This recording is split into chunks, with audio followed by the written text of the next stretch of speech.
on the 17th of April 2024 at around 7 o'clock in the morning. 30-year-old Armand Swart had just arrived at his workplace at the Q-Tech engineering company based in the township of Vereeniging in the city of Johannesburg. His white Isuzu Bakkie was parked right in front of the gate at his workplace. After opening the electric gate preparing to drive in, a white Hyundai i20 suddenly pulled up next to him. The occupants of the Hyundai i20 fired several shots into the driver's door of Armand's Bakkie, after which the attackers sped away. Armand was reportedly hit by more than 20 bullets. By the time his colleagues rushed to his side, he lay dead, slumped in the cab of his car. The street where the murder took place was closed for quite a while after this, as the police investigation was underway. Luckily for the South African police, the murder was captured by CCTV cameras in front of Armand's workplace.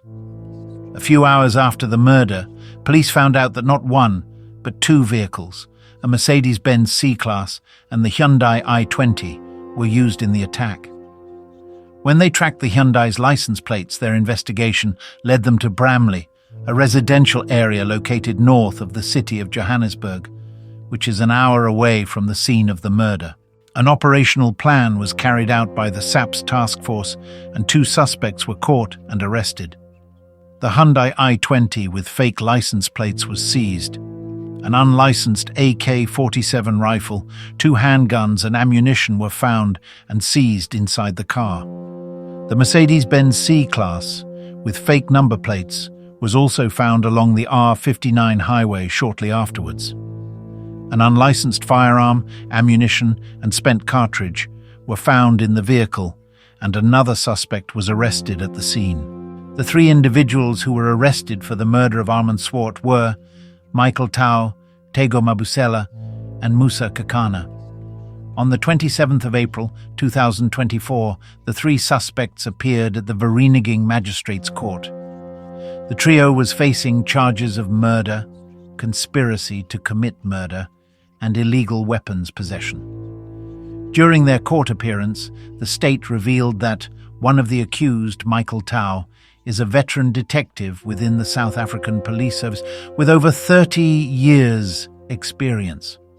The state alleged that as a detective, Tau would have unfettered access to police profiling tools containing all aspects of personal information as well as the police's internal case system.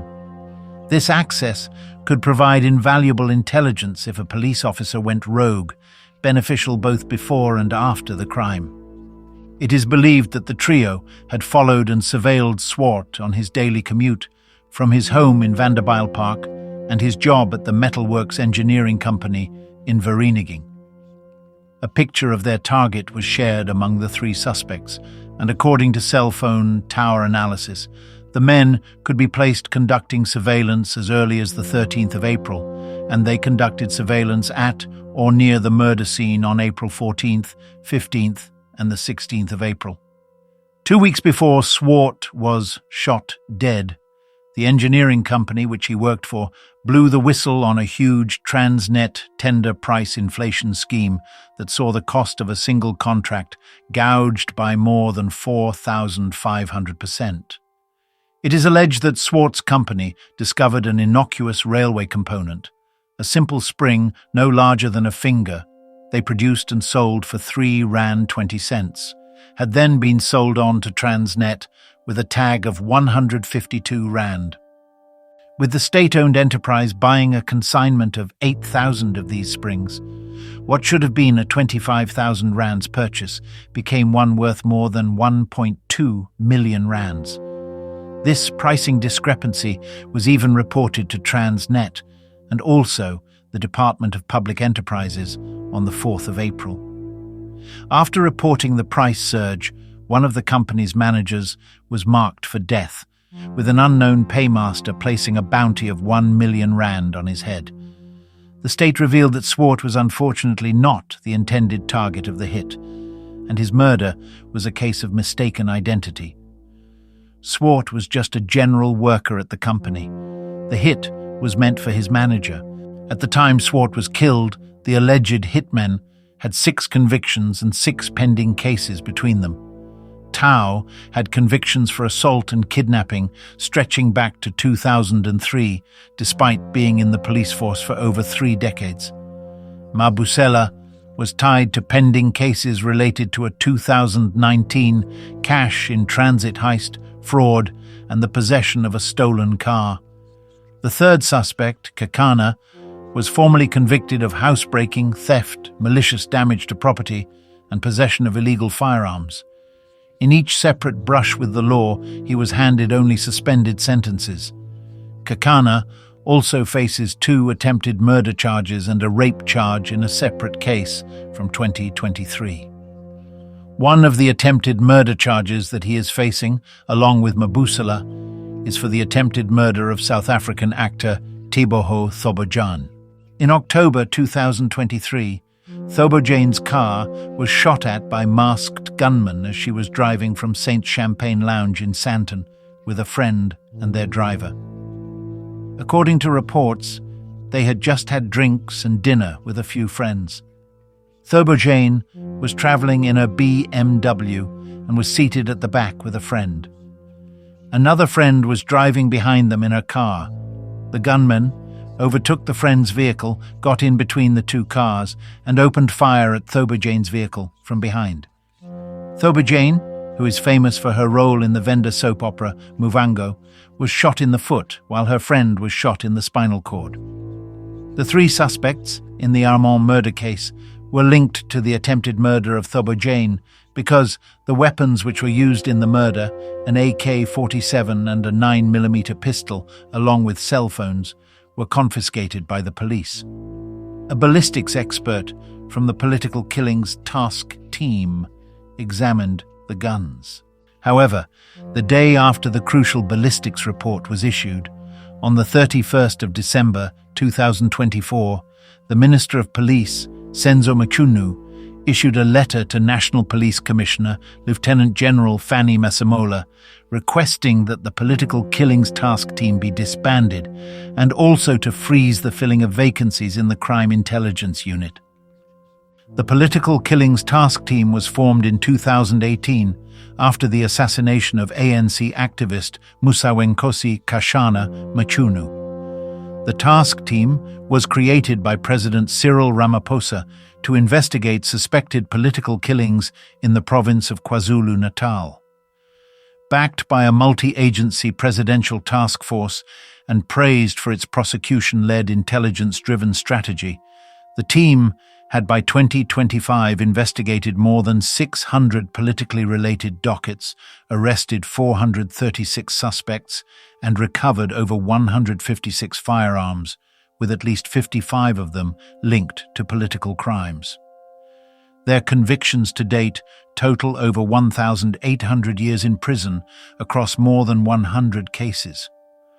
According to the Minister of Police, however, the Political Killings Task Team was disbanded because it was no longer necessary because it's not adding value to policing in the country.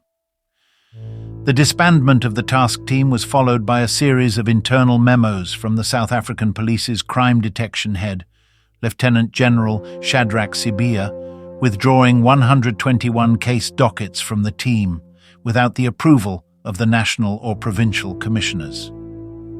These dockets have reportedly sat untouched at the SAPS head office ever since. Despite this instruction, the KwaZulu-Natal Police Commissioner, Lieutenant General Mkhwanazi, said at the time he would continue the fight to ensure the task team was allowed to proceed with high-profile investigations. Mkhwanazi said members of the task team were working with detectives in the province of Gauteng on possible cover-ups in murder cases in the country that involved senior police officers. According to the police, the 3 individuals who were involved in the murder of Armand Swart and the attempted murder of Tebogo Thobojan were part of a bigger criminal organization that was linked to other assassination-style murders happening in the country. The police alleges that this Gauteng-based criminal organization defines the very nature of an organized crime structure, with members ranked according to power and ruthlessness, money obtained through a multitude of criminal activities laundered via businesses and assets, The utilization of law enforcement officers for criminal activities, intelligence gathering and protection against prosecution, and an abundance of illegal weapons used to execute anyone who attempts to stand in the way of their racketeering activity. One of the senior members of this criminal organization is a man named Katiso Molefe. Molefe is said to be a businessman from Sandton. He is currently in prison for the murder of Armand Swart. The state alleges that he was the mastermind and the paymaster behind the hit. According to the state, this was not Molefe's first run-in with the law. In 2003, he and two others were arrested at a United Kingdom flat with 25,000 ecstasy pills, 5.2 kilograms of cannabis and multiple firearms. He would be incarcerated for that and subsequently deported to South Africa and barred from ever visiting England again. The other individual who the state alleges to be part of this criminal organization is a man named Vusumuzi Matlala, aka Cat.